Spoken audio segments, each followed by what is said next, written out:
So we're on the second page now, and we have some examples of what kind of problems we're going to see with interior angles, whether we're talking about sums or we're talking about each individual angle. So when we're just looking for the sum, it's pretty straightforward. We're going to look at this first example. It asks us to find the sum of the measures of the interior angles of a convex heptagon. Now, we should know from our previous table that a heptagon is a 7-sided figure. So a 7-sided figure. We can also count if it gives us a picture. 1, 2, 3, 4, 5, 6, 7. We have 7 sides for our convex heptagon. So what we're going to do to find the interior sum, we're going to follow the rules that we learned about in the previous video. We're going to look and say that it has 7 sides. We're going to subtract 2 and then multiply by 180. So I want you to go ahead and try that. Pause the video. When you've done that, unpause it, and you can use that. You can use my answer to check yourself. So we have 7 sides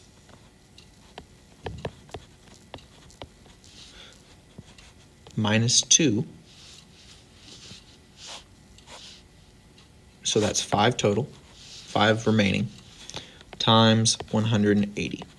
And 5 times 180 is 900 degrees. So there are 900 degrees total in our figure. So, next question, it asks us to find the measure of each interior angle of a quadrilateral. Now, this question, it gives us an irregular figure. So each of these quadrilaterals, this quadrilateral has different angles for each angle. It's not a regular figure. But I know that a quadrilateral has 4 sides, and 4 sides means that I have 360 degrees.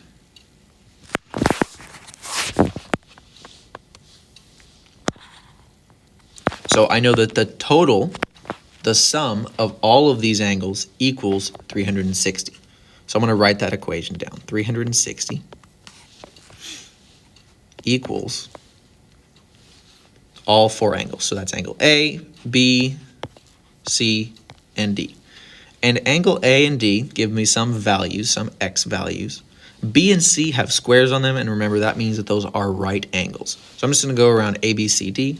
Angle A is 3x, plus angle B is 90. Angle C is also 90. And angle D is x. So if you need to, pause the video, finish solving this problem, and then come back and check it. 360 equals 4x plus 180. Take away 180 from both sides. We end up with 180 equals 4x. If we divide by 4, we should end up with x equals 45. Now, we're not done with this question yet. It asked us to find the measure of each angle. We know that B and C are both 90, because it told us that already.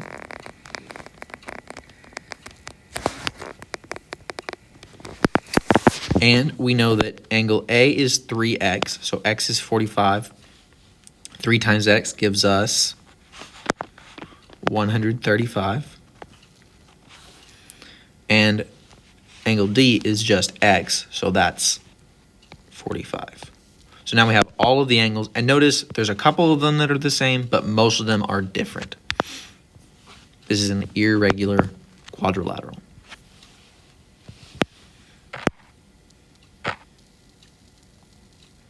Now the next question is a little bit easier because it is asking for the measure of each angle in a regular polygon, each interior angle of a regular polygon. So all of those angles are the same.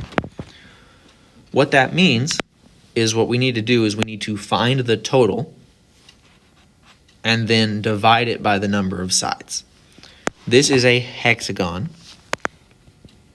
So it has 1, 2, 3, 4, 5, 6 sides, 6 total.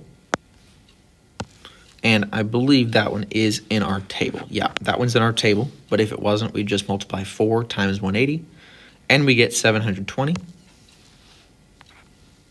So we have 720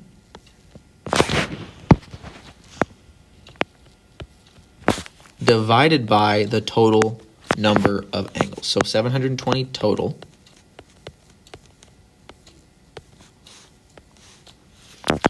And then we have 6 angles.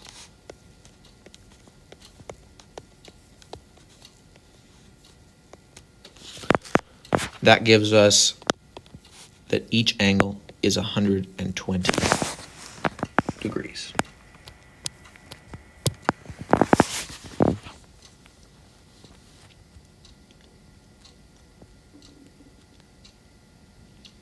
Okay.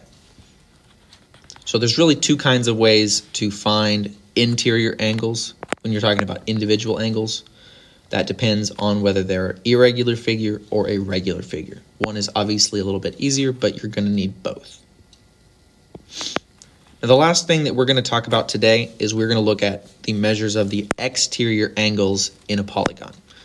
And I want you to pause the video and I want you to add up all of the angles in each of these shapes. So add up these 3 angles, figure out what that adds up to, those 4 angles, and these 5 angles. Add them up and see what they end up as.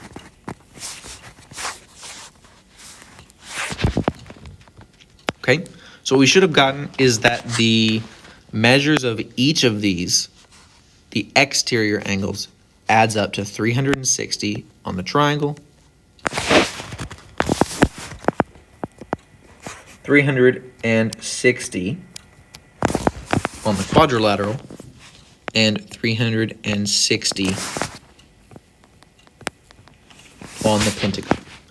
And this is not a coincidence. This is a fact of all polygons, that the exterior angle sum is always 360.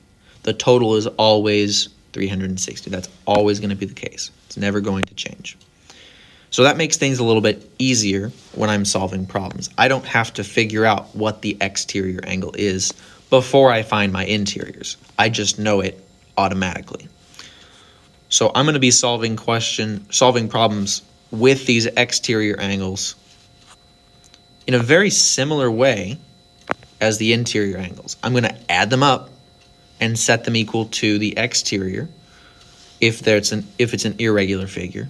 The only difference is I'm always going to add them up to 360. I don't have to figure out what specific total it's going to be. And if it's a regular figure, all I have to do is find the number of sides and take 360 divided by that number. And that will give me each angle. This is described in this theorem down here. Just simply says that the sum of every exterior angle is 360.